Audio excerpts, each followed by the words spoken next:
아니, 뭐, 다들 시험 잘 봤죠? 사람이 줄어든 것 같기도 한데. 근데 뭐, 지금 드랍하지는 못할 테니까, 예, 드랍하지 않았을 거라 생각하고. 예. 어, 예, 예, 그리고 지난 시간에 제가 아니, 그러니까, 지난 그 금요일 날쯤인가? 예, 그때 그 동영상 하나 더 올린 거, 예, 그거 오늘 아침까지 다 보라고 데드라인 설정했던 거 다 봤죠? 예, 그거 봤다고 가정하고. 예, 그거 안 봤으면은 결석으로 처리하는 거 알죠? 예, 그래서 다 받기를 예, 기대하고요. 예, 그래서, 예, 뭐, 그 얘기를 하기 전에, 그러니까 그거랑 관련된 얘기를 오늘 좀 할 텐데, 근데 그 얘기를 하기 전에, 저희가 지난주 월요일 날 했던 내용부터 잠깐 좀 살펴보도록 하겠습니다. 저희가 지난주 월요일 날 봤던 회로는, 예, 이러한 RLC 회로였죠. 예, 그리고 오늘도 뭐 여전히 뭐 R과 C가 섞여 있는 회로라든지, 뭐 RL 회로라든지, 뭐 그런 회로들을 계속 바라볼 텐데, 예, 지난 시간에 저희가 봤던 문제를 잠깐만 다시 좀 예, 살펴보면요.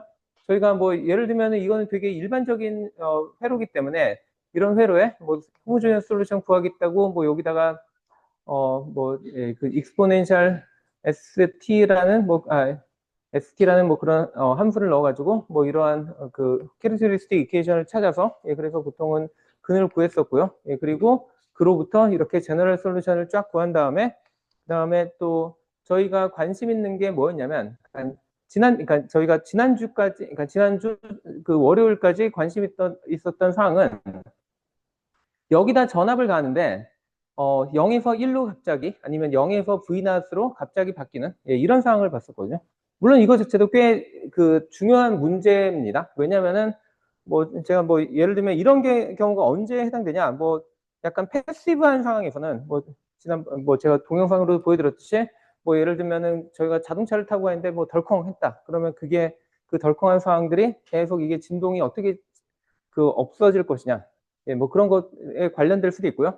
그거보다는 약간 제어의 관점에서 생각한다면 저희는 보통은 여기에 전압을 일종의 입력으로 생각을 하는 거잖아요. 저런 입력이 들어왔을 때 그러면은 저희는 보통은 이 출력이 이 입력을 그대로 잘 따라가길 바라거든요. 뭐 그런 경우가 뭐 예를 들면 뭐 지난 시간에도 얘기했듯이 예를 들면 제가 뭐 어떤 뭐 로버트 팔 같은 걸 제어하겠다. 그럼 제가 여기 있는데 뭐 팔이 저 멀리 원격이 있고 그럼 저는 제가 신호를 뭐 예를 들면 딱 이렇게 줬다. 그럼 저기 있는 팔도 똑같이 딱 이렇게 멈추길 바라는데 정말로 그게 가능하겠느냐 할 때 그게 가능할 수도 있고 안 할 수도 있다는 거죠. 예, 그래서 방금 전 같은 그런 인풋은 저희가 이렇게 뭐 어떤 값이다가 다른 일종의 DC 값으로 바뀌는 예, 그래서 이런 걸 보통은 저희는 스텝 인풋이라고 부릅니다. 그래서 스텝 인풋일 경우에 무슨 일이 일어나는지를 저희가 막 풀었었죠. 예, 그래서 얘가 인풋이 이렇게 되기 때문에 저희가 그 경우에 파티큘러 솔루션을 찾을 수 있고 예, 그러면은 뭐 파티큘러 솔루션 보통 컨스탄트 밸류처럼 나타나서 결국엔 토탈 솔루션은 호모지니어스 솔루션과 파티큘러 솔루션의 합으로 나타난다. 한 다음에 그 다음에 실제로 그러면 얘네들이 이 RLC 밸류의 어떤 그 릴레이션에 따라 어떻게 바뀌냐를 봤었죠. 그래서 뭐 언더댐프라는 경우, 예, 이 경우에는 그 댐핑이 작다는 얘기죠. 그리고 댐핑을 한다는 얘기는 다르게 얘기하면 그 뭔가 진동이 막 하는데 그 진동을 줄이는 거를 보통은 댐핑이라고 부르거든요. 예, 그래서 보통 그 기계 시스템에서는 보통은 저희가 마찰력을 많이 낼 수 있는 예, 뭐 그때 보여드렸듯이 뭔가 유압 같은 걸로 예, 뭐 실린더 같은데 유압 같은 걸 그러니까 그 기름 같은 걸 채워가지고 얘가 막 움직이는 거를 마찰력을 강하게 한다든지 뭐 그런 식으로 댐핑을 하는 경우도 있고요.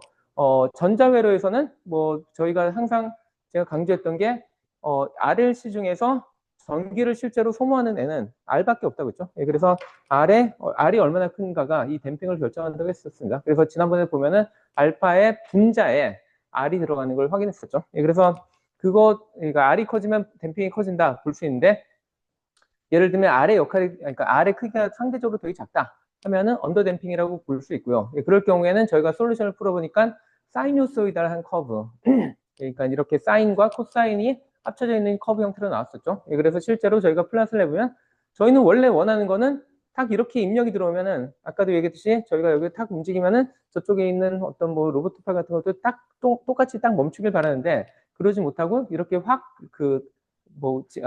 범위를 벗어나서 진동을 한다는 거죠. 예, 그리고 다행인 것은 얘의 진폭이 결국에는 줄어들 거라는 겁니다. 예, 그래서 보통 이런 걸 댐핑이라고 하는데 댐핑이 충분하지 않다라는 뜻이죠.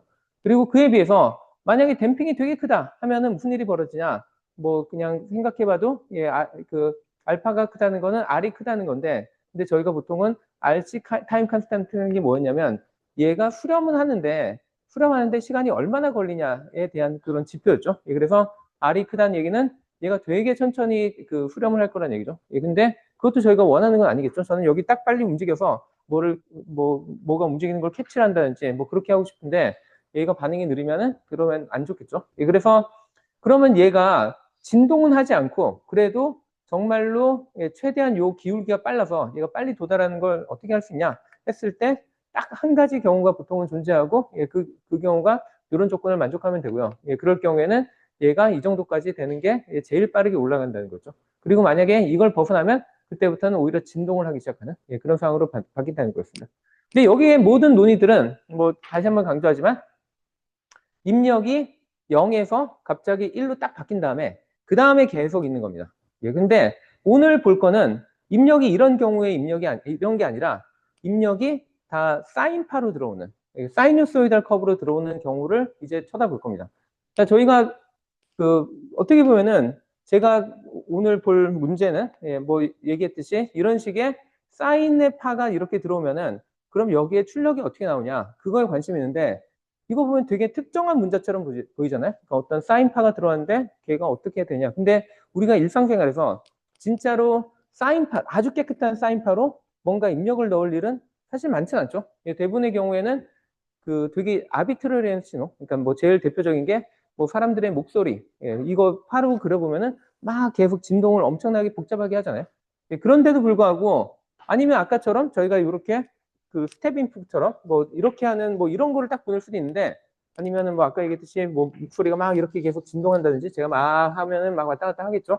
이런 복잡한 신호가 들어오든지 이런 신호가 들어오든지 이런 게 더 일상적일 텐데 왜 이런 거에 대해서 분석을 할까라고 질문을 할 수 있지만 그거에 대한 대답은 제가 지난 녹화된 강의에서 충분히 했다고 생각합니다. 임의의 아무리 복잡한 신호, 이 신호든 무슨 신호든 간에 걔네들은 다 사인파들의 합으로 나타날 수 있다. 그게 한마디로 푸리에 트랜스폼이죠.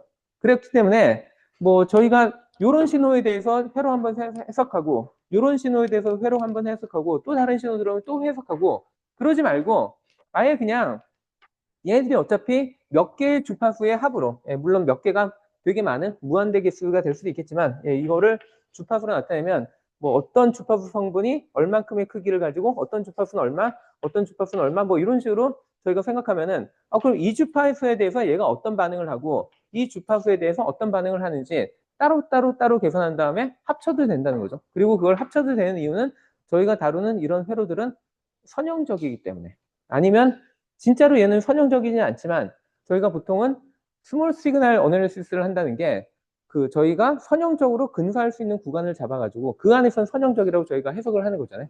그게 지난번에 배웠던 증폭기 같은 경우였죠. 증폭기를 나타내는 이 모스펫은 기본적으로는 비선형적인 그런 회로지만 근데 저희가 관심 있는 작은 신호를 넣었을 때 개의 변화에 대해서는 출력이 선형적으로 나올 수 있으니까 예, 그러면은 그 구간에선 저희가 이런 기술들을 적절히 다 활용할 수 있다는 거죠.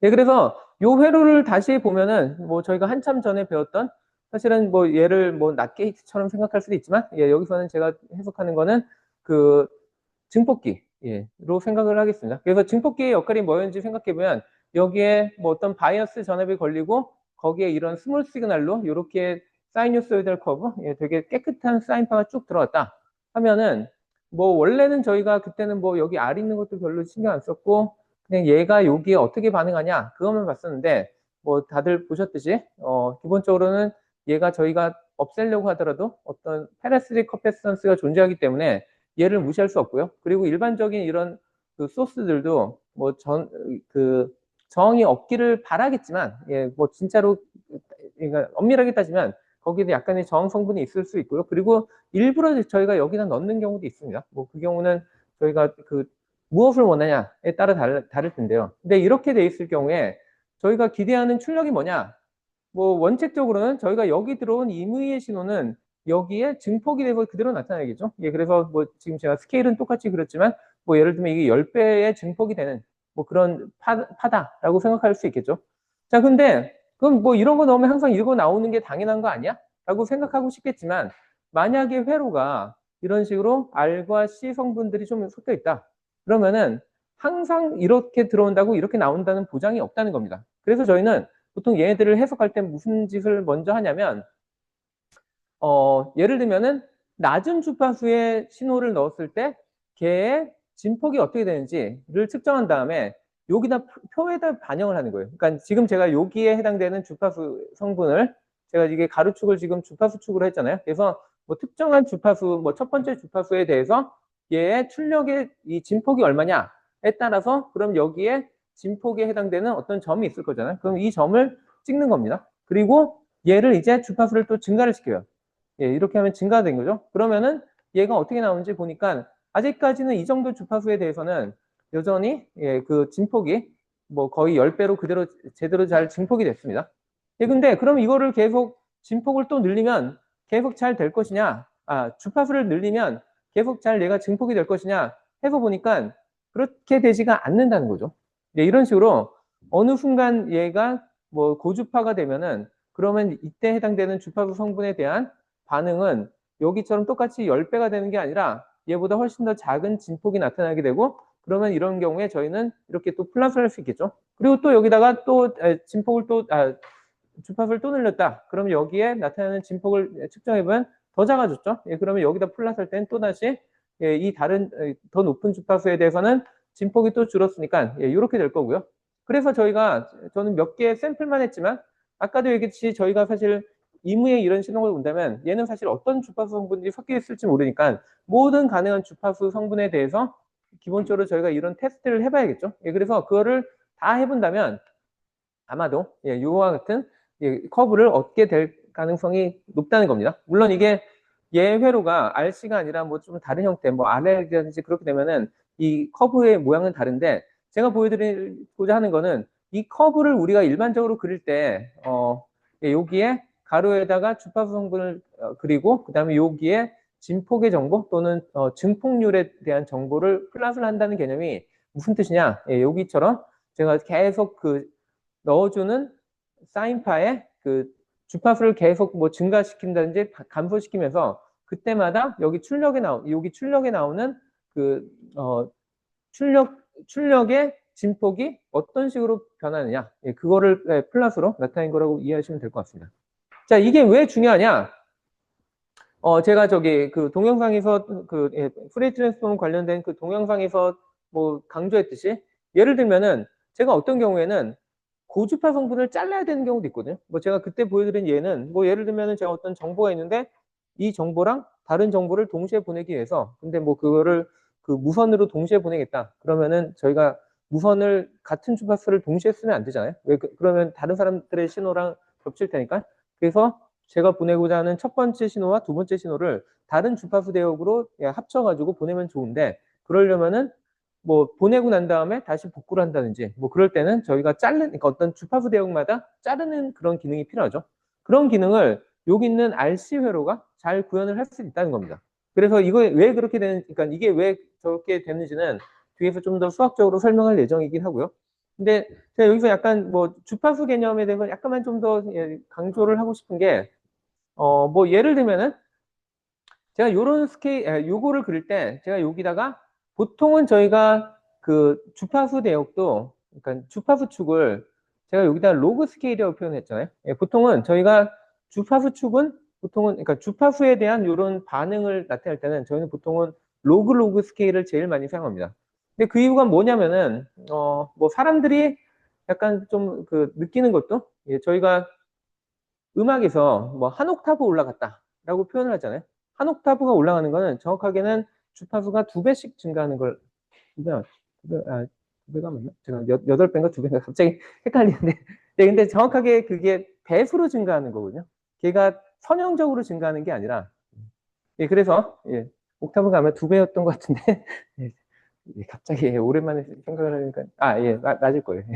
예, 그래서, 예, 그런 식으로 저희는 막 그 음이 높아진다고 생각할 때 되게 선형적으로 점점 주파수가 높아졌다고 생각하지만 실제로는 걔가 배수 형태로 되기 때문에 그거를 오히려 제대로 나타내려면 이런 식으로 그 주파수도 예, 로그 스케일로 나타내야 뭐 한 옥타브씩 올라갈 때 이게 여기서는 선형적으로 늘어나는 것 좀 보이겠죠. 그 다음에 사람들의 귀가 반응을 하는 것도, 예를 들면 내가 사람의 뭐 귀뿐만 아니라 사람의 많은 감각들이, 저희는 이게 볼륨이 2배가 커졌다, 3배가 커졌다라고 생각을 하지만 실제로 걔네들은 배수가, 그러니까 그 2배가 아니라 그러니까 처음 커진 거에 비해서 그 정도만큼 더 한 번 커졌다 생각하면은 곱하기가 됐을 경우가 되게 훨씬 많거든요. 그래서 저희가 막 뭐 원래 거보다 한 10배 정도 커지게 들렸다 하면은 걔는 뭐 10배가 아니라 2의 10승일 가능성, 아니 뭐 2의 10승이 아니라 몇의 10승일 가능성, 뭐 그럴 가능성이 훨씬 높고요. 그래서 이런 반응들은 대부분 로그 스케일로 하는 경우도 많기 때문에, 그래서 저희가 보통은 이 반응에 대한 그 크기도 보통은 로그 스케일로 많이 그립니다. 그 다음에 이런 식으로 로그 스케일로 하면은 아주 명확해 보이는 것 중에 하나가, 이렇게 어느 순간에 갑자기 반응이 확 줄어드는, 아까도 보면은 얘의 주파수가 낮을 때는 얘의 진폭이 꽤 컸는데 어느 정도 이상 그 주파수가 늘어나니까 그때부터 확 줄어들죠. 그래서 보통은 이런 걸 저희는 뭐라고 부르냐면, 이렇게 꺾여지는 그 지점을 저희는 보통은 컷오프 프리퀀시라고 부르고요. 뭐 특정하게 이런 RC 회로의 경우에 컷오프 프리퀀시가 어디냐 하면은 저희가 막상 계산, 뭐 뒤에서 보면 알겠지만 계산을 해보면은 이런 값이 나타나는데요. 근데 여기 보면은 RC라는 값이 나타나잖아요. 저희가 RC 회로를 해석할 때 RC라는 값이 언제 나타나는지를 보면은 보통 아까 처음에도 잠깐 보여줬듯이, 뭐 예를 들면은 저희가 뭐 신호가 이렇게 있다가 이렇게 됐는데 얘가 얼마나 빨리 쫓아가냐 할 때 여기의 시간을 보통 저희가 RC 타임 컨스탄트라고 했죠. 그러면 여기서 RC가 나타나는 거랑 여기 주파수에서의 RC가 나타나는 게 우연이냐 하는 게 아니라 사실은 얘네들이 정확하게 관계가 있다는 겁니다. 무슨 얘기냐면, 자, 제가 뭔가 이렇게 변화를 시켰을 때 얘가 쫓아가는데 걸리는 시간이 적어도 RC 이상이 걸리는 이런 회로가 있는데, 여기다 대고 제가 뭔가 빠르게 막 이렇게 바꿨다. 이게 쫓아올까요? 못 쫓아오겠죠. 왜냐면 얘는 쫓아가려다 보면은 얘가 그 다음에 또 바뀌거든요. 그러면 좀 올라가다가 바뀌고 좀 올라가다가 바뀌고 뭐 이런 식으로 될 겁니다. 근데 그게 아니라 얘가 되게 천천히 바뀌는 애다. 그러면 얘는 충분히 쫓아갈 만한 시간이 되기 때문에 그걸 쫓아간다는 거죠. 그래서 그러니까 여기에 컷오프가 되는 위치가 RC분의 1이 되는 거는 우연이 아니라, 사실 이런 개념을 생각하면은 어떻게 보면 당연히 저 정도보다 높은 애들은 못 쫓아간다라고 보는 게 맞습니다. 그래서 저 값 자체는 뭐 되게 일반적인 값이고요. 그 다음에 약간 이거는 완전히 좀 별개의 얘기지만, 이런 약간 주파수 얘기를 좀 하려다 보니까 여러분들이 이거를, 그러니까 왜 이런 주파수가 중요하냐 약간 생각을 좀 해볼 수 있을 것 같은데, 혹시 이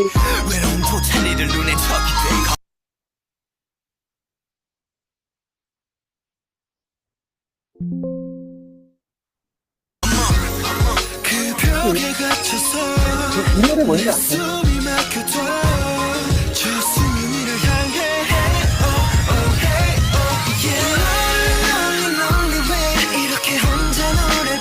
다들 처음 보는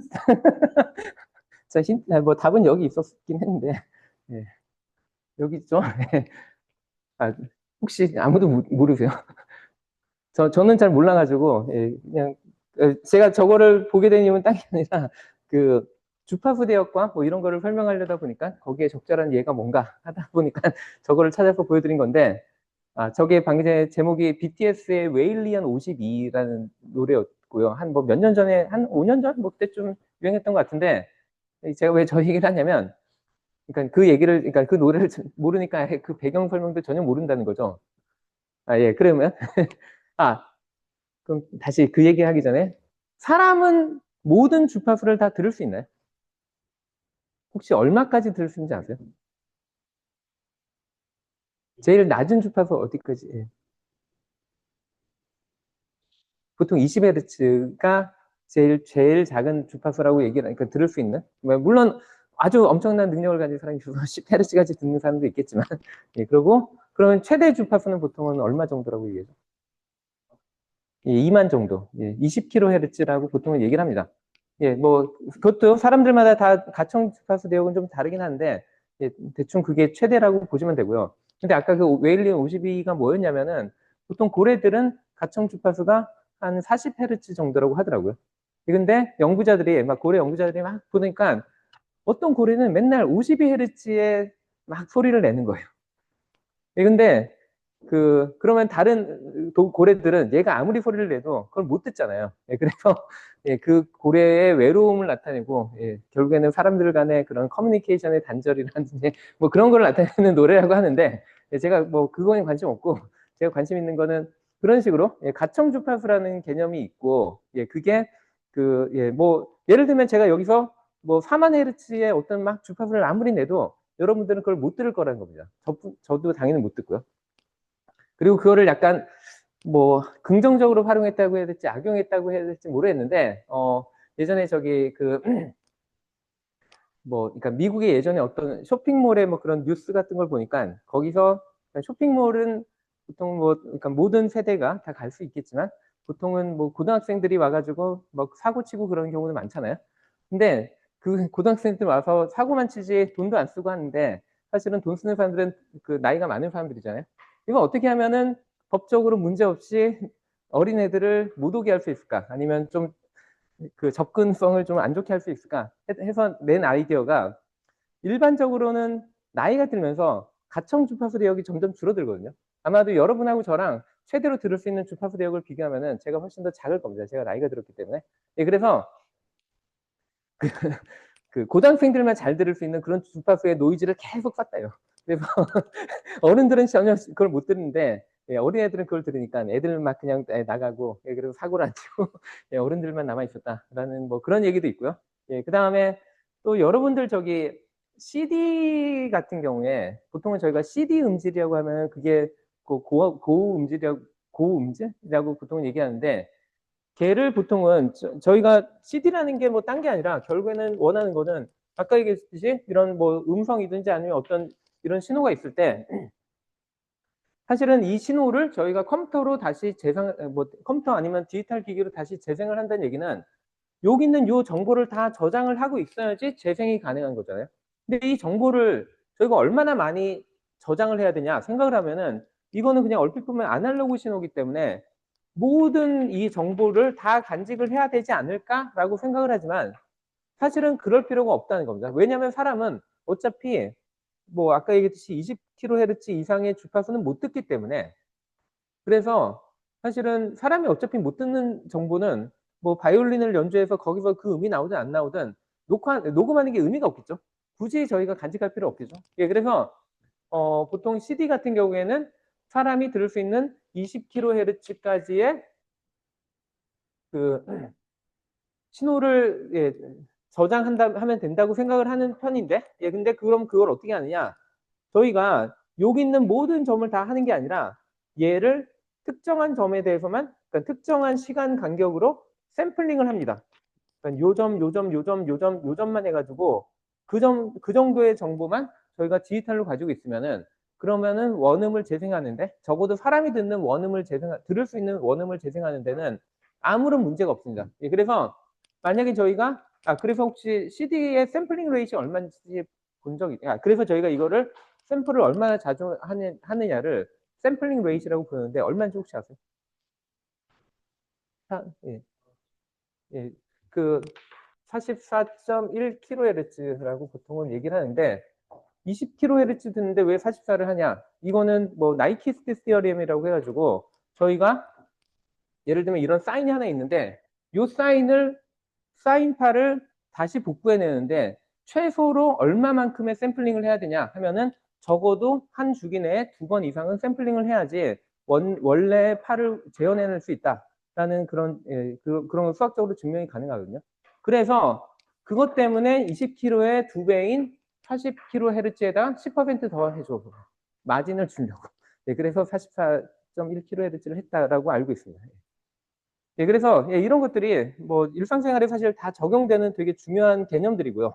뭐 그거를 한 번도 생각을 안 하고 살았을 가능성은 높겠지만, 이제는 좀 이런 거를 배웠으니까 저런 게 어떻게 생활에 연결되는지 한번 생각해보면 재밌는 것들이 되게 많고요. 근데 그래서 저는 충분히 왜 저희가 이런 수업을 해야 되는지에 대한 모티베이션을 줬다고 생각하고, 이제 그러면 저걸 한번 풀어보도록 하겠습니다.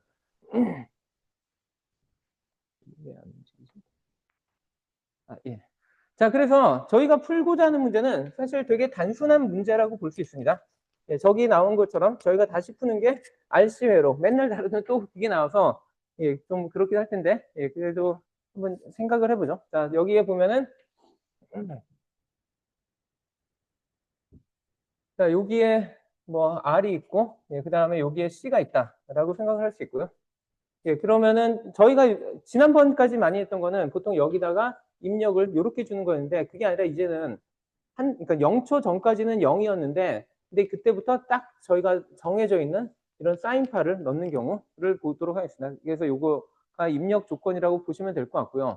예, 그래서 저희가 이거 여전히 푸는 거는 그냥 그러니까 일단은 미분 방정식을 세우긴 해야 되니까 똑같은 그 방식을 그 노드 어널리시스를 가겠죠. 예, 그래서 저희가 여기를 v sub i라고 치고 그다음에 여기에 그 볼티지 드랍을 v sub c라고 하면은 여기도 v sub c가 되고 여기에 제가 그라운드 해가지고 예, 그래서 여기로 나가는 전류, 여기로 나가는 전류 하면은 V sub C 빼기 V sub I 오버 R은 예, 요거 더하기 이쪽으로 내려가는 전류 I인데 I sub C인데 I sub C는 항상 뭐 이렇게 된다는 거를 뭐 계속 했으니까 예, 제가 뭐 따로 설명 안 하고 예, 이렇게 되겠죠. 그래서 요거를 다시 정리를 해보면 RC DVC 오버 DT가 되고 더하기 V sub C는 V sub I가 되는 예, 이런 형태가 됐죠. 그래서 이것까지 저희가 예전에 맨날 다루던 거였고요.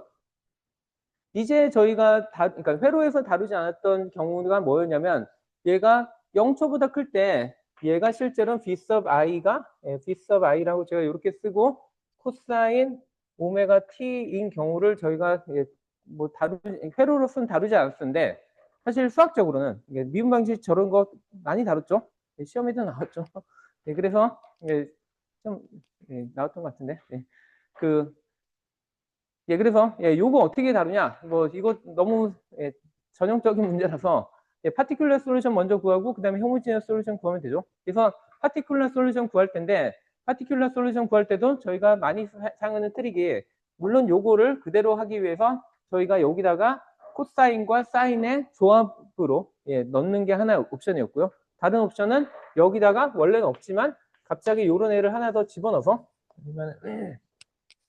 얘를 이렇게 해서 이렇게 일부러 강제로 만든 다음에 그 다음에 저희가 얘를 만족하는 컴플렉스 넘버의 솔루션을 먼저 찾고 그 다음에 그러니까 여기 그 입력이 그 리얼 파트랑 이미지너리 파트가 주어졌을 때 얘의 솔루션은 각각이 반응한다. 그러니까 얘의 그 솔루션의 리얼 파트는 얘에 해당되는 그 반응이고 얘 안에 있는 컴플렉스 넘버, 그러니까 이미지너리 파트는 여기에 그러니까 이미지너리 입력이 해당된다는 거를 그걸 저희가 한번 그 보였었기 때문에 그 개념을 그대로 활용할 수 있다는 거죠. 그리고 저희가 이렇게 하는 이유는 이렇게 하면은 아주 그 오른쪽에 있는 항이 아주 쉬워 보이는 이런 형태로 그러니까 익스포넨셜 형태로 바뀌기 때문에 저희가 저렇게 한다는 거를 몇 번씩이나 강조를 했었습니다. 그래서 이렇게 되면은 저희가 파티큘러 솔루션이 얘랑 똑같은 형태 이런 애를 쓸 수 있다는 거죠. 그래서 걔를 제가 V sub C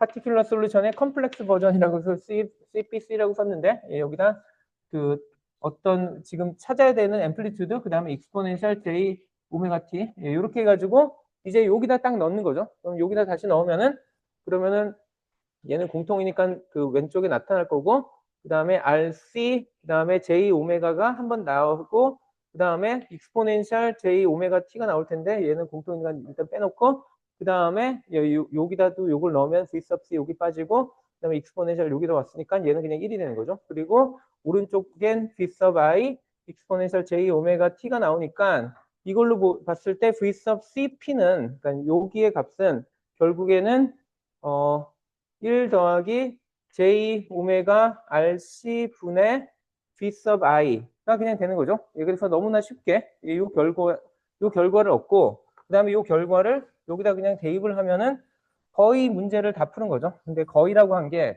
이걸로 끝나면 안 된다는 뜻에서 J 오메가 RC 분의 V sub I 익스포넨셜 J 오메가 T고요.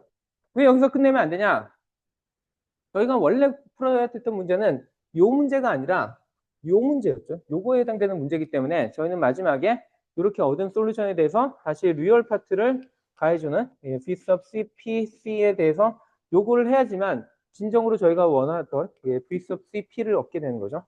그래서 그거를 해줘야 되는데 이것도 어떻게 하냐를 약간 뭐 시스테매틱하게 생각을 한다면 저희가 요 V sub CP에 해당되는 애가 지금은 분모에 그 컴플렉스, 그러니까 그 이미지너리 파트가 들어가 있잖아요. 이거는 사실 다루기가 귀찮으니까 보통은 저희가 이거를 그 실수로 만들기 위해서 양변, 그러니까 그 분자와 분모에다가 얘의 켤레복수수를 곱하죠. 그러면 얘의 켤레복수수를 곱하면은 얘는 1 더하기 오메가 RC의 제곱이 될 거고요. 그 다음에 요 위에 남는 1 마이너스 j 오메가 RC인 컬리복수가 곱해지고, 그 다음에 B sub i가 뭐 앞에 그냥 튀어나온다고 하면은 B sub i가 여기 있고요. 그 다음에 마지막으로 여기에 오메가 j, 익스포넨셜 j 오메가 t가 여기 나올 겁니다. 자, 근데 요거의 리얼 파트를 지금 구해야 되니까 지난번에는 저희가 어떻게 했냐면 얘를 이렇게 하고 그 다음에 얘도 그 오일러 관계를 통해서 코사인 더하기 j 오메가 t로 j 사인 오메가 t로 그 분리를 한다. 그러니까 푼 다음에 얘들 다 곱해가지고 정말로 마지막에 j가 남는 애, 그 다음에 j가 남지 않는 애로 구분을 해서 j가 남지 않는 리얼 파트만 저희가 뽑았었는데요. 근데 요번에는 약간의 요거를 좀 다른 식으로 접근을 할게요. 뭐 결국에는 같은 내용이긴 한데 뭐 그때 그런 식으로 한 것도 있지만 요번에는 어떻게 할 수 있냐면 예를 들면은 제가 요 부분을 분모를 이렇게 유리화한 상황을 그래서 요 그 분자에 남은 애를 다르게 쓸 수 있는 건 뭐냐면 얘가 어차피 컴플렉스 넘버인데 컴플렉스 넘버는 저희가 실수 더하기 그 허수 이렇게 쓰기도 하지만 다르게는 이렇게 개의 총 크기에 해당되는 진폭에 해당되는 부분과 그다음에 개가 나타내는 위상으로 이렇게 나타내기도 하죠. 뭐 그리고 요거를 되는 거는 뭐 딴 게 아니라 얘네들의 뭐 알파 제곱 더하기 베타 제곱의 형태로 그 곱하고 나누면은 그러면 이거 자체가 일종의 사인과 코사인과 사인의 형태로 저희가 이렇게 매핑이 가능하니까 그러면 저희가 여기에 해당되는 그 각도를 파이라고 하면은 그러면 얘를 코사인 파이, 사인 파이로 이렇게 나타낼 수 있다는 거죠. 그리고 그 경우에 얘의 값은 뭐 알파분의 베타로 나타낼 수 있다. 뭐 이거는 그 고등학교 때 많이 배웠을 거라고 생각을 합니다. 물론 문과 학생들은 이거 안 배웠을 것 같아서 제가 좀 걱정이 되긴 하는데. 뭐 이거는 그 기본적인 그 복소수 관련된 것들을 보면 항상 나오는 얘기들이니까 이걸 좀 보면 될 거고요. 그래서 마찬가지로 여기 있는 이 부분을 저희가 그 전개를 하면은 다음과 같이 약간 그러니까 간략하게 쓸 수가 있다는 거죠. 그래서 이렇게 하면은 뭐가 좋아지냐? 저희가 그 요 앞에 그러니까 요 VCP에 해당되는 부분, 저는 이거를 다 풀었었지만 요 VCP에 해당되는 부분을 저희가 이렇게 쓸 수 있고, 그러면 제가 마지막에 그 리얼 파티 요거 구하는 애를 이거를 어떻게 쓸 수 있냐면 저기처럼 스퀘어 루트 1 더하기 오메가 RC 제곱의 루트 분의 그 다음에 B sub i인데 얘는 처음부터 저희가 그 실수값으로 준 거잖아요. 얘의 진폭을 나타내는 B sub i니까 그냥 얘는 실수라고 생각하면 되고요. 그 다음에 그 여기에 그러니까 얘에 해당되는 위상 부분, 파이가 exponential j 파이로 이렇게 나타낼 수 있죠. 근데 이제 여기다 제가 이렇게 하는 이유가 아까 여기 아직 여기에 남아 있었잖아요. 근데 얘를 아까는 그러니까 예전에 할 때는 저희가 요거를 오일러 릴레이션으로 풀었었는데 이번에는 아직 풀었을지 않고 그냥 이렇게 쓸 수 있는 거죠. 그래서 이렇게 한 다음에 그러면은 요거는 스퀘어 루트, 요거는 그냥 실수고 그다음에 얘도 실수잖아요. 그래서 리얼 파트 저거 한다 하더라도 얘는 그냥 밖으로 빠져나오고요. 뭐 쓰진 않겠습니다. 그 다음에 리얼 파트에 누구냐? 요거 두 개를 곱한 값이잖아요. 근데 요거는 익스포넨셜 두 개를 곱한 거니까 저 위에 있는 쟤네들은 그냥 더해지는 거죠. 그래서 이렇게 될 거고 요런 애에 대해서 리얼 파트를 한다는 거는 얘는 다르게 얘기하면 그냥 코사인 오메가 t 더하기 파이가 되는 거죠. 그래서 저희가 사실 지난번에서도 이런 형태로 결국엔 할 수 있다는 걸 보였었는데 그 솔루션을 이제는 그 다 풀지 않고, 그러니까 다 전개하지 않고 그냥 그 오일러 릴레이션의 간단 마지막 그것만 활용함으로써 이런 솔루션을 얻을 수 있다는 겁니다. 그리고 뭐 이게 뭐 그럼 이렇게 풀어도 되고 저렇게 풀어도 되는데 뭐 똑같은 거 아니냐? 뭐 똑같긴 한데 저희가 이제 이걸 가지고 뭐 추가적인 약간 인사이트를 좀 보도록 하겠습니다. 예, 그리고 방전까지는 저희가 파티큘러 솔루션을 구했으니까 호모지니어스 솔루션 구하면은 뭐 이렇게 나올 거 뭐 너무 반복적이라서 하지도 않고요. 그다음에 토탈 솔루션 해가지고 방금 전에 구했던 파티큘러 솔루션과 그 다음에 여기서 나온 호모지니어스 솔루션을 구한 다음에 이니셜 컨디션 가하면은 A가 얼마다라고 얘기를 하겠죠. 예, 근데 제가 요번에는 그러니까 지난번 시간들에는 보통은 이 이니셜 컨디션 가해가지고 그래서 여기에 미지수인 아니면 저런 자유도를 어떻게 결정했고 어떤 값들이 나오는지를 되게 강조를 많이 했는데 오늘은 되게 그러니까 오늘 시간부터는 그거를 약간 좀 그러니까 그렇게 중요하지 않다라고 얘기할 게 앞으로 나올 이유들 때문이다. 무슨 얘기냐면 자, 지금까지는 저희가 주로 관심이 있었던 게 뭐였다라고 굳이 표현을 하자면 주로 그래서 A가 어떻게 돼? 그거를 주로 많이 관심이 있었잖아요. 지난 시간에도 보면은 저희가 뭐 이런 스텝 인풋 나왔을 때 그래서 뭐 A 값이 어떻게 되니까 얘가 어떻게 바뀌고 막 그런 얘기를 주로 했는데 여기 보면은 사실은 저희가 입력을 요런 애를 넣기 시작하면은 요 A가 그렇게 중요한가를 한번 좀 고민을 해봐야 된다는 겁니다. 뭐 물론 이 경우도 뭐 비슷한 일이 벌어지긴 하는데 여기는 워낙 입력 자체가 단적으로 오니까 결국에는 얘가 뭐 얼마나 빨리 쫓아가냐 뭐 그런 얘기만 잔뜩 했는데 얘는 사실 중요한 정보는 여기 들어있잖아요. 사인파에. 그러면 솔루션에 그 원래 들어왔던 얘가 오메가라는 어떤 주파수를 가지고 들어왔을 텐데 이 오메가라는 주파수의 정보를 여전히 가지고 있는 애가 누군지를 보면은 사실은 파티큘러 솔루션이거든요. 왜냐면 저희가 뭘 알고 있냐면 이렇게 생긴 애는 결국에는 솔루션도 결국엔 이런 형태를 가지고 있을 거를 뻔히 알잖아요. 파티큘러 솔루션이. 그래서 이제는 자세히 보면은 파티큘러 솔루션이 중요한 정보를 그러니까 입력에 대한 중요한 정보를 가지고 왜냐면 입력이 뭐가 있었냐면 입력에 진폭이 있었을 텐데 요게 진폭 정보였죠. 그거를 파티큘러 솔루션이 가지고 있고요. 그 다음에 얼마의 주파수로 흔들리는지도 파티큘러 솔루션이 가지고 있습니다. 거기다가 그러면은 이 호모지니어스 솔루션은 어떤 애냐? 잘 보면은 시간이 좀 지나고 나면은 얘는 죽는 애예요. 그러니까 저희가 이니셜 컨디션에 대해서 이니셜 컨디션이 뭐냐에 따라서 호모지니어스 솔루션이 클 수도 있고 작을 수도 있죠. 뭐 예를 들면은 그 이니셜 컨디션이 얘 처음부터 맞게 돼 있었다. 그러면 아예 아무런 변화 없이 그냥 처음부터 끝까지 갈 거고요. 만약에 이니셜 밸류가 입력하고는 좀 다른 애였다. 그러면은 거기에 맞게끔 적응하는 기간이 여기 걸리거든요. 근데 어쨌든 그 적응해서 없어지는 애는 결국엔 호모지니어스 솔루션이고 파티큘러 솔루션은 진짜로 여기서 뭔가 액티브하게 막 바뀌는 애. 얘의 정보를 그대로 가지고 있다는 겁니다. 그래서 이거를 뭐 굳이 표현하자면 저희가 초기에 얼마 동안의 시간에 대해서만 좀 신경을 안 쓴다고 하면은 뒤는 사실은 저 파티큘러 솔루션이 다미넌트 하기 때문에 저희는 그거 위주로만 해석을 할 거라고 일단은 얘기하겠습니다. 그래서 여기 줄에 나온 게 그래서 제가 파티큘러 솔루션 그러니까 사이누소이달 인풋에 대해서는 보통은 파티큘러 솔루션에 대해서 관심을 가지고 그 이유는 딴 게 아니라 끝까지 살아남는 애는 파티큘러 솔루션이지 호모지니어스 솔루션이 아니라는 겁니다. 그래서 저희는 호모지니어스 솔루션을 그리고 그게 너무나 당연한 게 지금까지 저희가 봤던 대부분의 호모지니어스 솔루션은 물론 진동하는 애들이 있긴 했었는데 걔네들도 보통은 익스포넨셜 디케이를 하잖아요. 그 진폭이. 그래서 뭐 그것 때문에 그러니까 사이누소이달로 진폭 그러니까 디케이를 하든 아니면 그냥 순수하게 이렇게 익스포넨셜하게 디케이를 하든 항상 결국엔 디케이를 할 거를 알고 있습니다. 어떻게 보면 약간 좀 허무하게 느껴질 수 있는데 왜냐면 지금까지 항상 제가 그 호모지니어스 솔루션 푸는 거를 되게 강조를 많이 했었는데 막상 보면은 쟤네들은 결국엔 죽을 운명이다라는 약간 얘기를 할 수 있고요. 그래서 저희는 그거를 트랜시언트라고 부르기도 하고요. 그래서 일단 얘를 좀 관심을 덜 두겠다. 그리고 저희가 관심 있는 거는 사이누소이달 인풋에 대한 그 결과가 어떻게 나오는지가 관심이 있으니까 얘 같은 경우에는 죽지도 않거든요. 얘는 익스포넨셜한 어떤 애가 곱해져 있지는 않잖아요.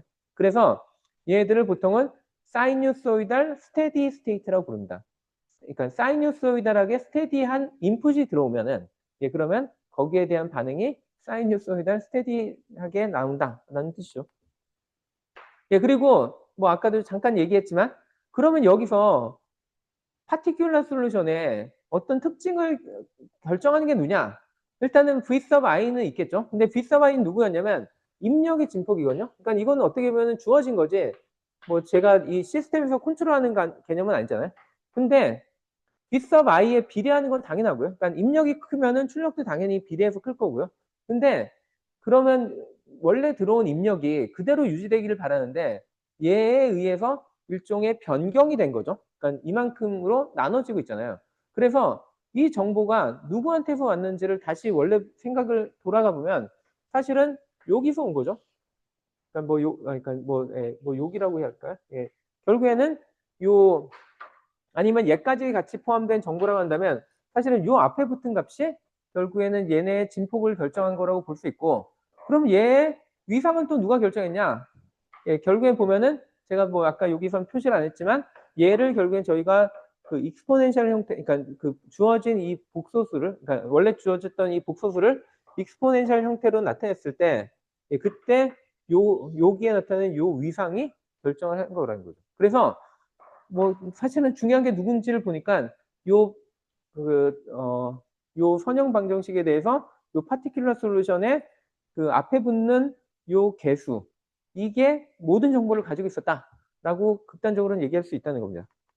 예, 그래서 다시 한번 정리해 보면 우리가 오메가라는 주파수의 입력을 가진 요런 파가 들어왔을 때 여전히 호모지니어스 솔루션과 파티큘러 솔루션이 존재할 겁니다. 예, 근데 뭐 지난 시간에도 봤고 오늘 시작할 때도 잠깐 리뷰를 했듯이 호모지니어스 솔루션은 결국엔 죽을 애들이에요. 예, 익스포넨셜하게 디케이하는 애들이고 살아남는 애는 누구냐? 예, 강한 놈이 아니라 끝까지 살아남는 게 강한 거죠.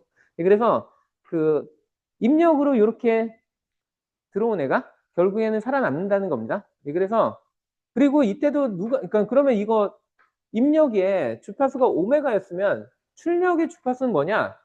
출력의 주파수는 당연히 입력하고 똑같은 주파수로 진동을 합니다. 선형 시스템은 무조건 그 입력의 주파수에 따라서 출력도 똑같이 나옵니다. 근데 대신에 요거 있잖아요. 얘도 막 진동을 했으니까 그럼 얘도 들어온 주파수랑 관련 있는가? 없습니다. 뭐 계산했던 거 다시 돌아가면 보시겠지만 걔는 그 이 그러니까 보통 그리고 이렇게 디케이하는 거를 트랜지언트 스테이트라고 아까도 부른다고 했었는데 얘의 주파수는 결국엔 누가 결정했냐? LC 값이 결정했어요. 그러니까 뭐 지금 요건 RC지만 RLC 회로였다고 한다면 그러면 LC 값이 얘가 얼만큼의 그 그러니까 주파수를 가지고 진동할지를 결정했지. 밖에서 제가 뭐 오메가라는 값을 오메가의 주파수로 넣어줬다고 해서 얘가 그거에 대해서 신경 쓰냐? 예, 전혀 신경도 안 씁니다. 그냥 자기는 자기 갈 길 가는 대로 그걸로 진동해서 그냥 죽어버리는 거예요. 예. 약간 무대뽀적인 그런 거죠. 그래서 다시 얘기하면 파티큘러 솔루션은 우리는 보통 사이누소이달 스테디 스테이트라고 해서 SS라고 부르기도 한다. 제가 저 표현을 쓸 일은 별로 없을 것 같은데 그래도 혹시라도 저 표현이 나오면 헷갈리지 말기 바랍니다. 그래서 아까도 뭐 계속 강조했듯이 결국에 그러니까 그 사이누소이달 스테디 스테이트의 모든 정보는 사실은 요 안에 다 간직이 돼 있었다는 겁니다. 그래서 뭐 그리고 뭐 다시 생각을 해보면은 얘를 저희가 그러니까 그리고 이 부분을 어떻게 할 거냐를 생각해 보면은 결국에는 얘의 전체 크기는 얘에 비례하잖아요. 그래서 사실은 얘는 입력이 결정하는 그 뒷삽 i는 여기 들어오는 입력이 결정하는 거기 때문에 얘를 일종의 어떤 절대값이라 생각하는 것보단 우리가 결국엔 만들어낼 출력에 얘에 비해서 얼마나 커지는지 또는 얼마나 작아지는지를 보는 게 일반적으로 더 관심 있겠죠. 왜냐하면 이게 일종의 뭐 증폭기였다. 그럼 몇 배가 증폭됐냐? 그게 보통 관심 있는 거죠. 그래서 보통 이 레이쇼를 많이 계산을 하고요. 그리고 그럴 경우에 얘를 다시 요 익스포넨셜 형태로, 그러니까 이 복소수의 형태를 익스포넨셜 형태로 나타내면 이런 관계를 가지고 나타낼 수 있다는 거였고요. 그래서 저 일종의 증폭기라고, 그러니까 제가 증폭이라고 하니까 뭐 항상 얘보다 이게 출력이 커지는 거면 증폭이라고 생각할 수 있는데 그냥 저는 일반화된 얘에 비례해서 바뀌는 거를 그냥 저는 증폭이라고 부르고 있고요. 이 경우에는 사실은 진짜 증폭은 아니죠. 왜냐하면 작아질 테니까. 왜냐하면 이 값이 1보다 작을 리는 없으니까 예, 그래서 항상 얘는 감소하긴 하는데, 예, 그럴 경우에 이거의 크기를 예, 계산해 보면은 결국에 얘는 그 회로에 있는 RC 밸류들이 결정하는 거지 입력에 뭐가 들어왔다고 해서 얘가 바뀌거나 그러지 않습니다. 마찬가지로 아니, 물론 입력의 주파수가 뭔지는 매우 중요합니다. 입력 주파수는 뭔지는 중요한데, 근데 입력의 진폭이 얼마인지는 사실 그 크기를 좌우하는데 전혀 도움이 안 되고요. 마찬가지로 제가 요거를 아까 요렇게 나타냈잖아요. 요렇게 나타냈다는 건 다르게 얘기하면 뭐냐면, 제가 여기 원래 가정이 뭐였냐면은, 그러니까 요렇게 코사인으로 진동하는 애가 들어왔을 때 무슨 일이 벌어지냐를 했으니까, 그러면은 뭐 입력은 예를 들면 코사인으로 들어왔으니까 얘가 요렇게 되는 애가 들어왔는데, 출력은 어떻게 되는지를 생각해 보면은 얘는 쉬프트가 되는 거잖아요. 그러니까 파이만큼, 마이너스 파이만큼 쉬프트가 된 거죠. 예, 그래서, 뭐, 예, 뭐 마이너스 파이만큼 뭐 쉽트가 돼서 뭐 이렇게 된다든지 아니면 뭐 이렇게 된다든지 이런 식으로 그러니까 얘 부호에 따라서 얘가 쉬프트 되는 위치가 달라지거든요. 그래서 예, 여기 파이라는 게 위상이라는 게 뭐 우리가 이렇게 들어왔다 하더라도 반드시 출력이 같은 그러니까 맥스에서 여기서 시작한다는 보장은 없다는 겁니다. 이거는 매우 중요한 개념인 게 이런 회로를 통과하면 크기가 바뀌는 것과 동시에 이런 식으로 위상도 쉬프트가 된다라는 겁니다. 그리고 예 그래서 지금까지 저희가 예전에 했던 거를 다시 한번 생각해 보면은 뭐 제가 요번 시간에 이 짓을 안 했지만 예, 만약에 저희가 요런 아까 익스포넨셜 그러니까 익스포넨셜로 바뀌는 그런 테크닉을 몰랐다면은 저희가 원래 그리고 제가 미분 방정식을 처음 할 때 예, 그때는 한번 무식하게 푸는 걸 보여드렸죠. 예, 그래서 만약에 이런 식의 미분 방정식이 주어지면은 그러면 여기에 트라이얼 솔루션으로 코사인과 사인의 합으로 나타내 가지고 막 풀어 가지고 풀 수는 있었지만 예 그래서 그거보다는 좀 그래도 엘러건트한 그런 형태로 한 게 제가 요거를 익스포넨셜 형태로 바꾸는 트릭을 보여줘서 예 그래서 걔를 가지고 풀면은 사실은 얘는 더 이상 미분 방정식이 아니라 거의 엘지브레이크 이퀘이션이죠. 그러니까 대수라고 하네. 예. 그리고 컴플렉스 어널리시스만 할 줄 알면은 다 할 수 있는데 여기에 물론 매우 중요한 게 뭐냐면 마지막에 그러면 솔루션 되게 간단한 형태가 나오는데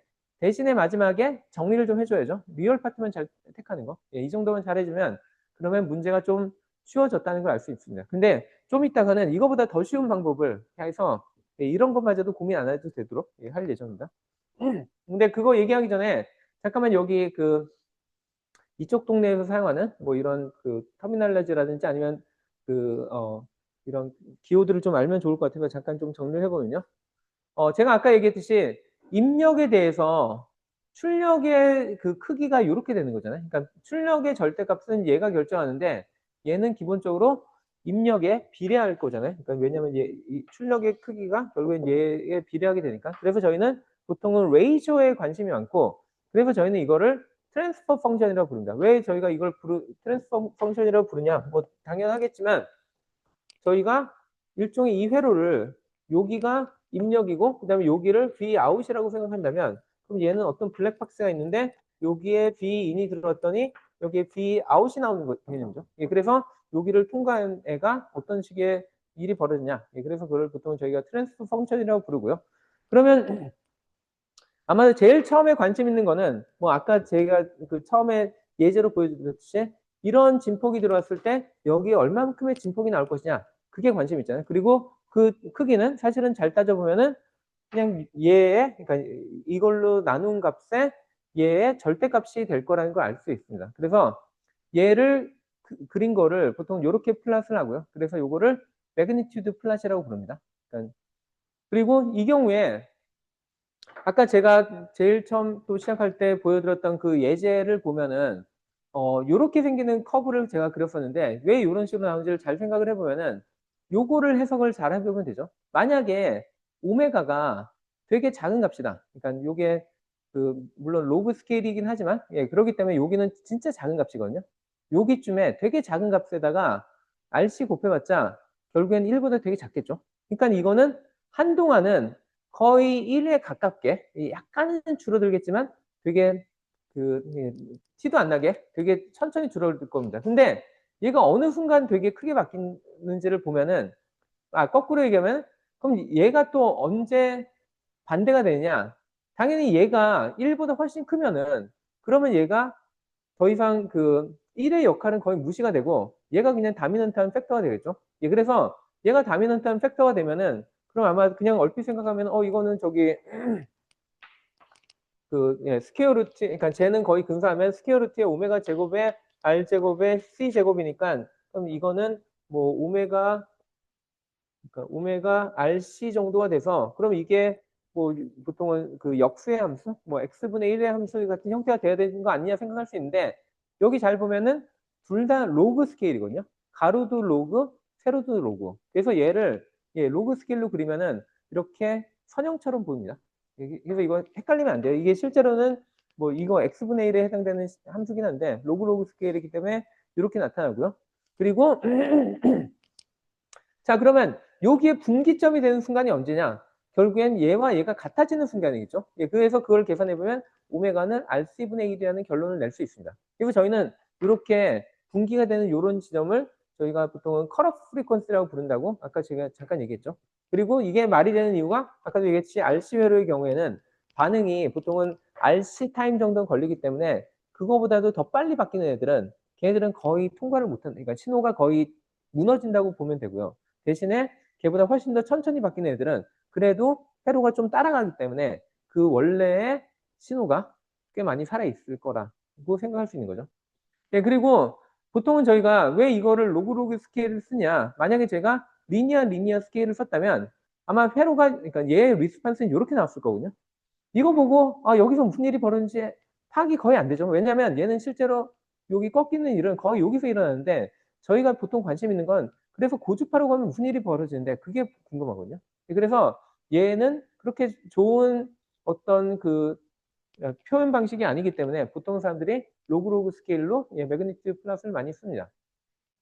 자, 그리고 아까도 잠깐 또 강조했듯이 얘가 그냥 단순히 이렇게 들어오면 얘도 똑같이 그러니까 반응이 똑같이 위상이 맞는 게 아니라 보통 얘의 위상이 어떤 주파수를 가하냐에 따라 다르게 되고요. 예, 그거에 대해서 저희가 계산을 했던 형태가 이런 형태가 되기 때문에 얘도 보통은 플러스를 합니다. 예, 근데 대신에 이 경우엔 가로축은 여전히 주파수에 대해서 플러스를 하기 때문에 얘는 로그 스케일을 쓰는데 세로는 리니어 스케일을 씁니다. 왜냐면 이게 그 위상이잖아요. 근데 위상은 어차피 0에서 2파이까지 가면 또 돌고 하는데, 그거를 뭐 로그 스케일로 그리는 것도 되게 이상하고, 예, 그렇기 때문에 보통은 요렇게 쓰고요.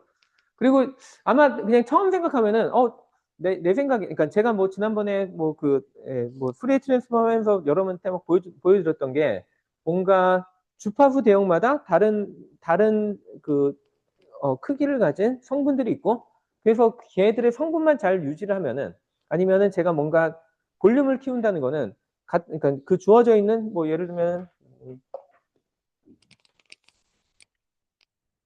볼륨을 2배를 한다는 걸 뭐 예를 들면 제가 오메가 있고 뭐 여기 앰플리튜드라고 했을 때 요런 주파 성분, 요런 주파 성분 뭐 요런 게 있다 했을 때 그냥 얘네들만 다 2배씩 하면은 그러면은 그냥 볼륨이 2배가 되지 않을까 생각할 수 있는데, 사실은 이거 되게 중요한 게 뭐냐면요.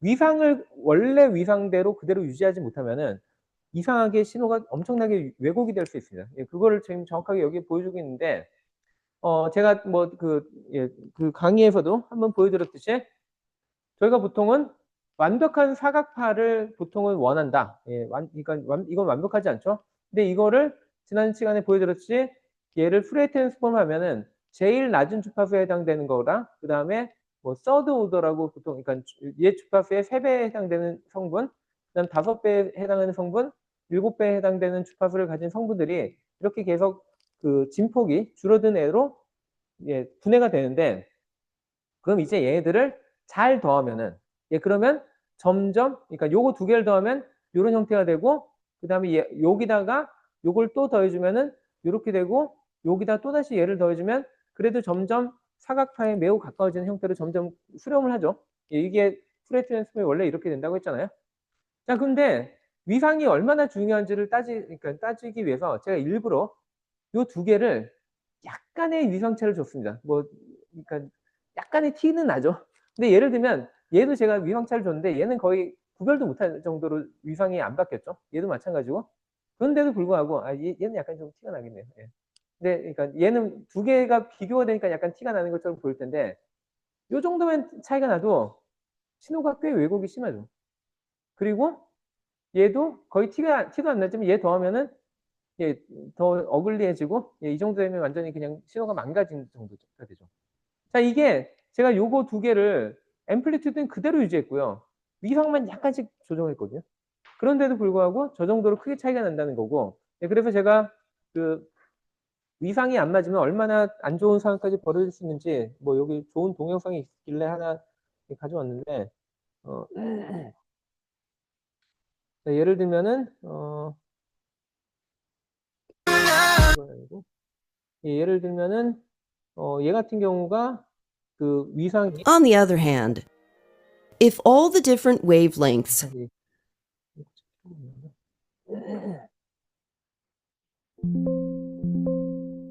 예, have the exact 이렇게 할 same phase 경우에는 지금 얘는 velocity, 보면은 그 then the pattern can stay constant, 위상이 and the group 전혀 velocity 흔들리지 will be 않고 잘 equal 그대로 to the 유지가 되고 phase 있어요. 그럼 여기 velocity. 같이 나온 애가 계속 일정하게 Examples of 할 수 waves 있어요. where all 근데 그에 비해서 만약에 그 위상이 서로 다르다. have 그러면은 dispersion, 진폭은 서로 다르지만 where the 얘들이 waveform has a 이렇게 sharp peak at one 완전 moment in 막 time, 엉망으로 다 왜곡이 but is 돼요. dispersed 그래서 at another moment in 똑같은데 time. 위상만 약간 차이 나도 저 정도로 꽤 극단적인 예, 그런 현상들이 벌어지니까 사실은 위상을 잘 유지하는 게 진폭을 유지하는 것만큼 중요합니다. 어떤 경우에 사실 진폭보다 더 위상이 더 민감할 수도 있어요.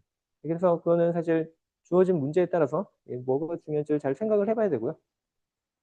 예, 그냥 이거는 제가 위상이 중요하다. 예, 그 얘기를 계속 강조하기 위한 거였고.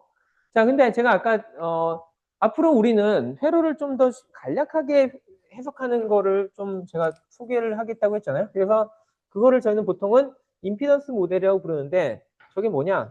자, 저희가 오늘 풀었던 그 결과를 잠깐 다시 한번 생각을 해보면요. 제가 뭘 풀었었냐면, 그, 원래는 요 사인으로 들어온 애를 일부러 제가 코사인으로 들어온 애를 일부러 제가 익스포넨셜 함수로 바꾼 다음에 걔에 해당되는 그 익스포넨셜 파티큘러 솔루션 그 경우에 파티큘러 솔루션에 대한 그 앞에 있는 진폭을 예, 보통 이렇게 나타냈었죠. V sub CT는 그러면 1 더하기 J 오메가 RC 분의 뭐 V sub I인데 자, 그 다음에 약간은 왜 이러는지는 잘 모를 수도 있겠지만 일단 뭐 제가 하라는 대로 해보면은 그 분자와 분모를 J 오메가 RC로 나눠주겠습니다. 예, 그러면은 얘를 예, J 오메가 RC 분의 1이 되고 그럼 얘도 또 J 오메가 RC 분의 1 더하기 RC까지는 R까지는 아니고 J 오메가 C로만 나눠줄게요. 자, 그 다음에 예, 이렇게 제가 했어요. 제가 왜 이런 걸 했을까요? 자, 만약에 요게 여기가 컵패스터인데 컵패스터가 아니라 그냥 어떤 그냥 일종의 박스라고 생각하고 만약에 얘가 제가 그냥 새로운 어떤 저항 뭐 예를 들면 Z라는 저항이 됐다 하면은 그러면 제가 그리고 얘가 뭐 컵패스터라고 얘기를 안 하고 이거 그냥 저항이라고 지금 여러분들한테 얘기하고 난 다음에 그 다음에 얘한테 들어오는 게 물론 사이누소이달 인풋이지만 얘에 대한 그 진폭 정보가 뭐 예를 들면 뭐 V sub i다 라고 줬을 때 여러분 보고 그러면 여기에 나타날 전압의 정보는 어떻게 될 것인가 물으면은 이거 딱 보면은 볼티지 디바이더 구조잖아요. 그러면 아마도 여러분들이 뭐 그냥 되게 단순하게 푼다면 그러면 얘의 전압은 Z 더하기 R분의 Z에다가 V sub I를 하겠죠. 자, 근데 요거랑 지금 요거랑 형태가 거의 똑같아졌잖아요. 이게 우연이냐?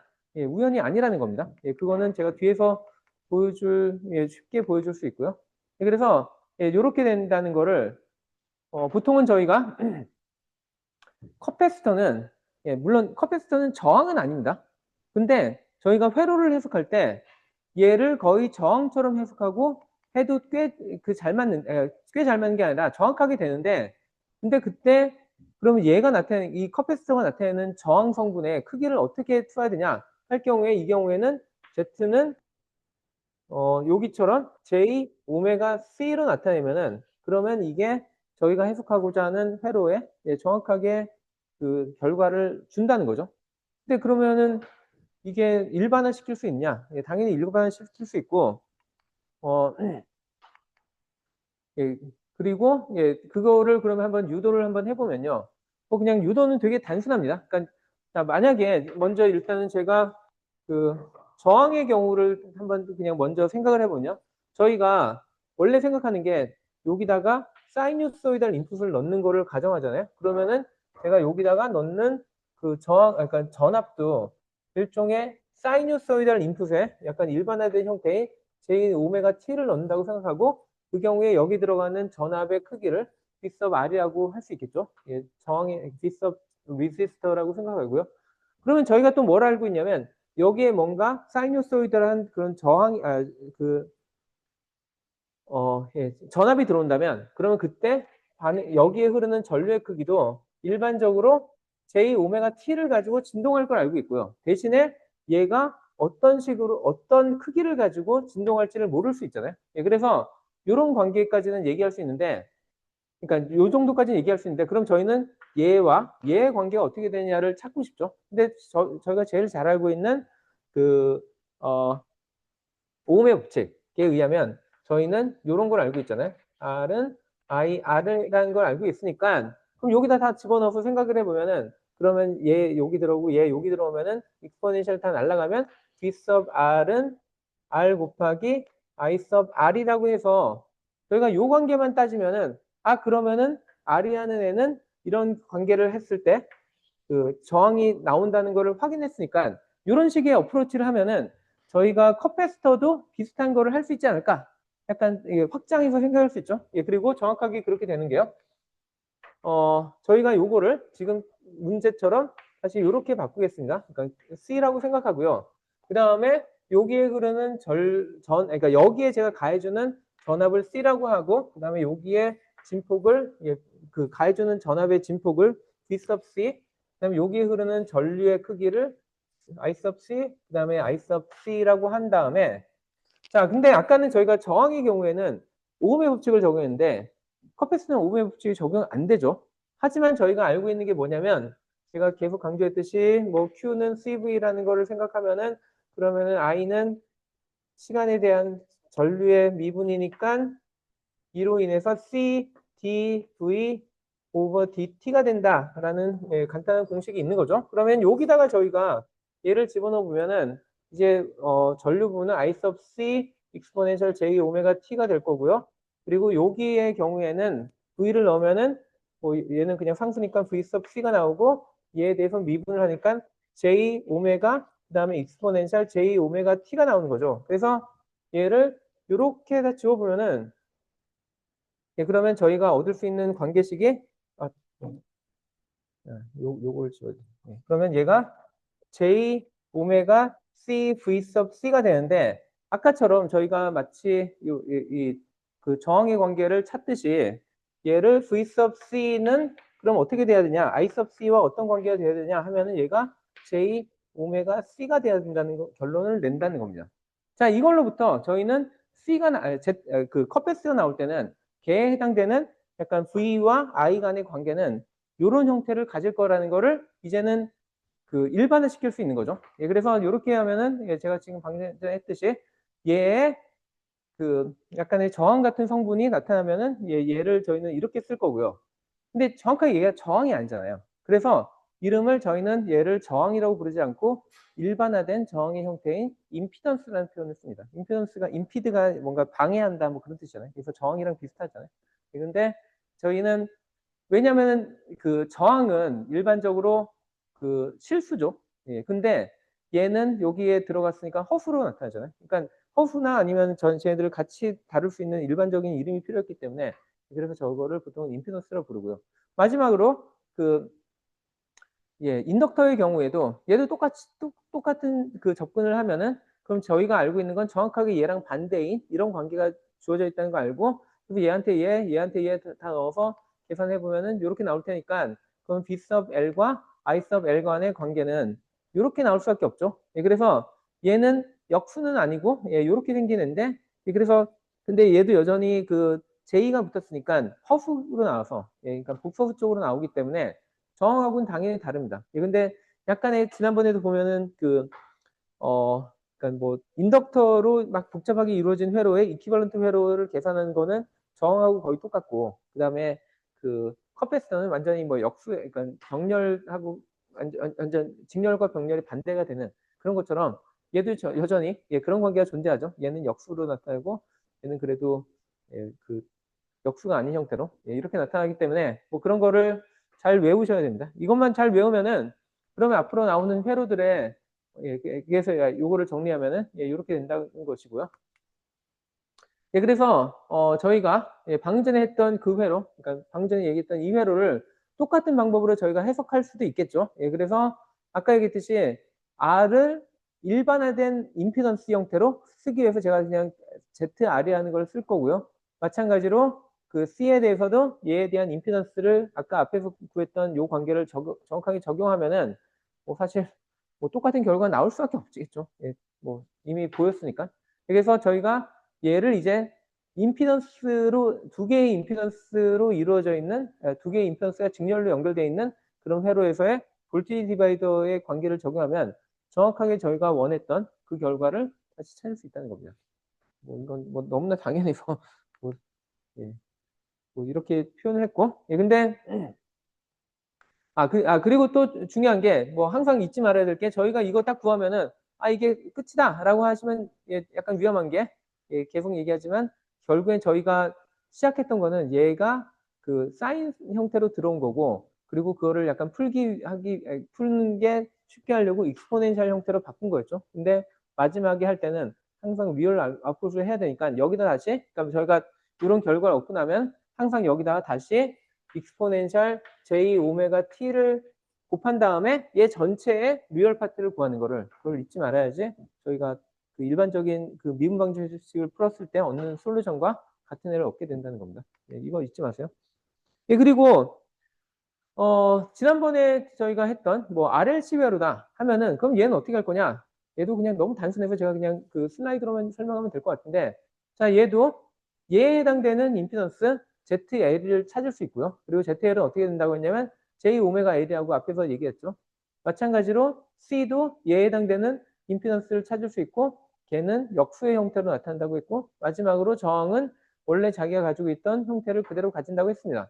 그러면 이거는 ZL이라는 임피던스와 ZC 그다음에 ZR이라는 임피던스의 직렬에다가 제가 궁금한 게 여기서의 전압이 어떻게 되냐 했으니까 결국에는 볼티지 디바이더의 형태죠. 예, 사실 너무 보링해서 제가 이거를 막 얘기하면서도 저도 예, 왜 이걸 막 얘기하고 있는지도 좀 그런데 어쨌든 예, 이런 식으로 그냥 쓰면은 얘가 얘의 그냥 진폭이 되는 겁니다. 그러니까 컴플렉스 앰플리튜드가 되는 거고요. 예, 그래서 예, 얘 그냥 정리하면 이렇게 나오니까 요거 가지고 이제 예, 다시 여기다 익스포넨셜 복구해서 전체적인 그 리얼 파트를 구하면은 예, 그러면 그게 되겠죠. 그러면 물론 얘네들이 약간 지저분하죠. 그러니까 이거 뭐 그래서 실수로 만들고 얘 뭐 켈레복 수수 곱하고 하면은 약간은 복잡하긴 할 텐데 뭐 기본적으로는 그냥 산수 문제니까 예, 다들 잘할 수 있을 거라고 생각하고요. 예, 그리고 방금 전에 그래서 했던 거를 잠깐만 마지막 페이지에서 요약하고 넘어가면요. 자, 우리가 뭐 다시 처음으로 돌아와서 예, 원래는 어떻게 했었냐면 회로를 막 복잡하게 그린다. 그러니까 회로가 주어지면은 그럼 여기에 대한 그 디퍼런셜 이퀘이션을 막 찾은 다음에 그 다음에 코사인 사인의 합으로 나타난 일반화된 형태를 넣어서 그래서 A와 B의 파티큘러 솔루션을 구하고 하는 과정을 거쳐서 이런 걸 얻을 수도 있었지만 그래서 이번 시간에 다시 얘기했던 거는 그러지 말고 얘를 요걸로 바꾸면 된다. 예, 뭐 이건 요번 시간뿐만 아니라 그 디퍼런셜 이퀘이션 강의할 때도 이미 충분히 몇 번 얘기했던 얘기인데 예, 이런 식으로 바꾸면 그럼 얘가 이제는 컴플렉스 엘지브라로 돼서 여기까지는 되게 쉽고 요거 끝난 다음에 마지막에 리얼 파트만 취하는 거를 잊지 말아야 된다. 예, 그거는 해주면 되고요. 근데 그것마저도 하지 말자. 어차피 이렇게 될 거 뻔히 아는데 우리가 궁금한 거는 사인 입력에 대해서 그래서 출력이 얼마나 되는지 그걸 알고 싶은 거잖아요. 그럼 항상 이런 똑같은 패턴 나올 텐데 뭐 이것까지 해. 그냥 임피던스 모델로 가서 예, 그냥 처음부터 예, 임피던스 형태의 얘 임피던스 얼마 얘 임피던스 얼마, 얘 임피던스 얼마 다 구한 다음에 걔 가지고 그냥 컴플렉스 엔집을 하고 그러면 요거를 피하고 그냥 그 다음에 요거 똑같이 하면 되는 거다라는 게 지금 예, 서머리입니다.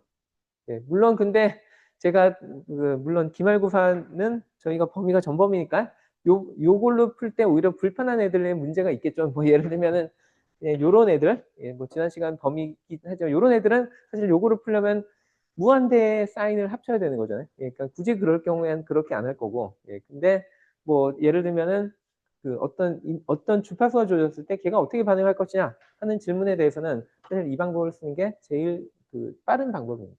예, 그리고 제가 아마 그 경우에는 거의 계속 이니셜 밸류가 얼마고 뭐 그런 거 안 물을 거예요. 그러니까 시간이 좀 지난 다음에 어떻게 되냐 주로 그게 관심 있겠죠. 예, 그 다음에 약간 뭐 주의할 거라고 한다면 예, 주로 제가 여기서 가정한 거는 코사인 오메가 t로 주어졌을 경우인데 뭐 입력이 꼭 코사인이 아닐 수 있잖아요. 뭐 사인일 수도 있고. 그래서 일반적으로 이렇게 사이누소이달 형태가 들어온다면 이렇게 되겠죠.